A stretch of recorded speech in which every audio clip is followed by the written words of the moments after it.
ఫైనల్‌గా supreme court నుంచి stay వచ్చింది. హైదరాబాద్ సెంట్రల్ యూనివర్సిటీలో మొక్క గూడా ముట్టుకోవద్దని స్టే ఇచ్చినారు. అంత ఈజీగా అయితే ఏం రాలేదు ఇదంతా మనకి.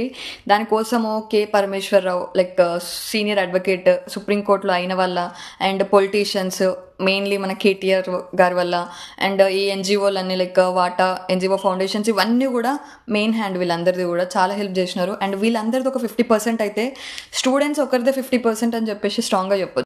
ఎందుకంటే వాళ్ళ మొండితనానికి మొక్కాలి అసలు. నిజంగా పోలీసులు వాళ్ళని ట్రీట్ చేసిన విధానం ఏదైతే ఉందో అది వరస్ట్. వరస్ట్ అంటే వరస్ట్. వాళ్ళ ఫోన్‌లు గుంజుకోవడం గానీ, వాళ్ళని అమ్మాయిలను చూడకుండా వాళ్ళని జుట్లు పట్టుకొని తీసుకెళ్లడం, లాఠీలతో కొట్టడం గానీ ఘోరంగా ట్రీట్ చేసిర్రు వాళ్ళని. బట్ అంత చేసినా గూడా వాళ్ళు గివ్ అప్ ఇయ్యకుండా దాని మీదే నించొని ఇక్కడి వరకు తీసుకొచ్చిర్రంటే చాలా గ్రేట్.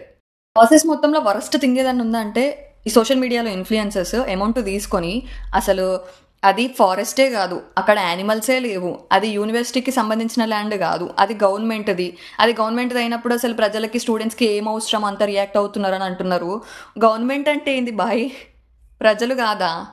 ఈ మాత్రం గూడా సెన్స్ లేకుండా పైసల కోసం ఇష్టానికి రీల్స్ పెట్టేసి ఎవర్రా? సుప్రీం కోర్ట్ నుంచి అయితే స్టే వచ్చింది. చెట్లు నరకొద్దని జెప్పేసి. బట్ ఫైనల్ హియరింగ్ వరకైతే ఇది మొత్తం ఈ సొల్యూషన్ అంతా వచ్చేసి నరికిన ఒక్కో చెట్టుకి 4 చెట్లు పెట్టి వాటిని ప్రొటెక్ట్ చేసేదంతా గవర్నమెంట్‌కే ఇచ్చేసి అండ్ మోర్ ఓవర్ ఏందంటే ఆ ఫారెస్ట్‌నే కాదు అసలు ఇంకా ఏ ఫారెస్ట్‌ని ముట్టుకోకుండా గట్టి వార్నింగ్ ఇయ్యాలని కోరుకుంటున్నా.